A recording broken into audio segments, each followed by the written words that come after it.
Everybody, and welcome to Storytime with Auntie Vina. Today's book is Alfie, and we are going to be listening to a story called Winter Stars. This is by Shirley Hughes. Christmas was over.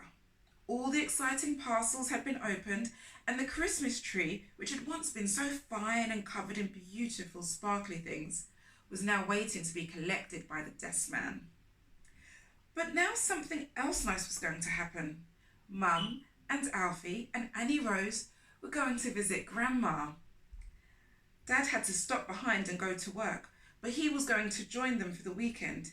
It was dark when they arrived. Grandma was at the door to welcome them. There we go, look at that.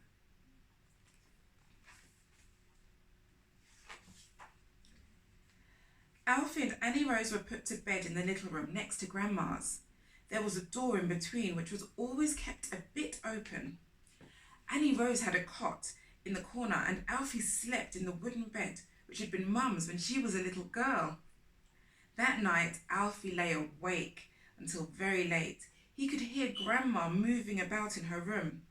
She had put a nightlight by the door which made a pattern of stars on the ceiling.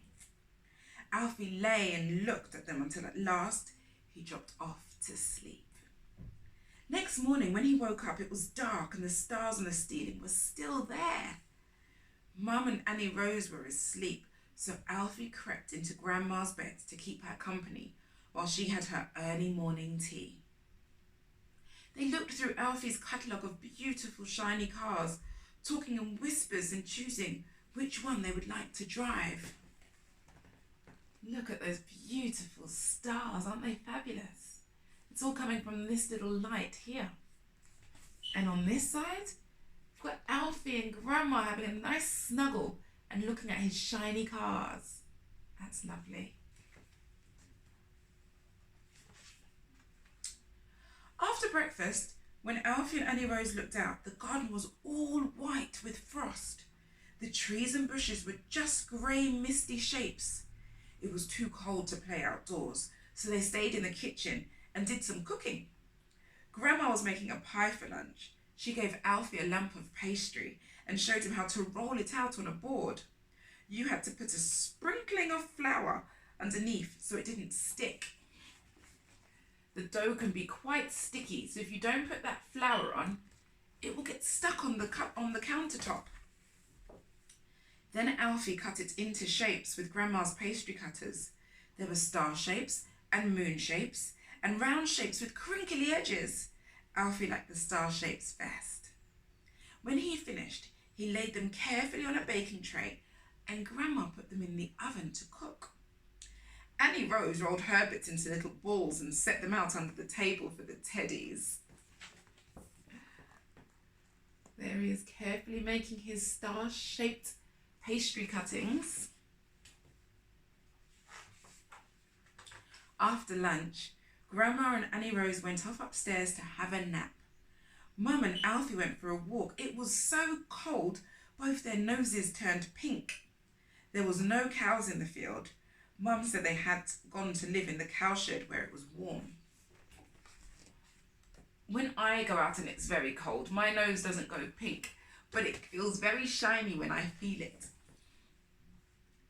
The puddles in the lane were iced over, but it was thin ice and you could see the water underneath. Between the water and the ice were white frosty stars. The ice cracked and splintered when Alfie stamped on it. Then all the stars were gone. There was just muddy water.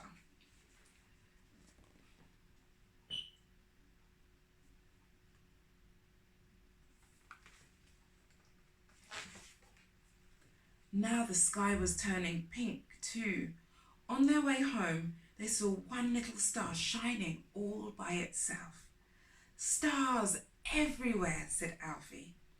When they got back, the curtains were already drawn and Grandma and Annie Rose were getting tea ready, hot muffins and cake. They kept Alfie's delicious pastry stars until the last. They were just finishing tea when Dad arrived. "We've saved you the stars," Alfie told him. "Good," said Dad. Can you see that one star shining away there? And look, Dad's come just in time for tea and cake. What good timing.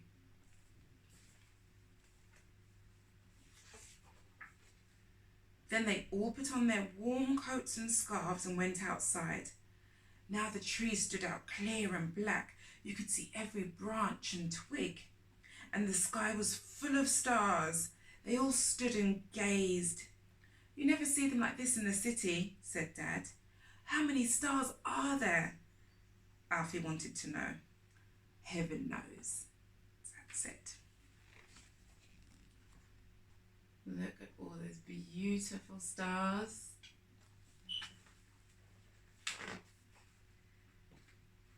And this is the area with all the frost and snow all over the ground. Look at that. When it gets dark, do you ever go outside and just look up at the sky and see if you can see the stars? See if you can count some stars? I know I live in the city sometimes and it can be quite difficult, but when you go out in the country or by the beach and where it's quiet, you can just look up and the sky's covered in beautiful shiny stars. Have a look next time. So that's it for today. I hope you enjoyed the story and I look forward to seeing you again on Storytime with Auntie Vina. If you've got anything you want to tell me, just put it in the comments down below. And please subscribe so you can get the new stories as soon as they come out. Bye for now.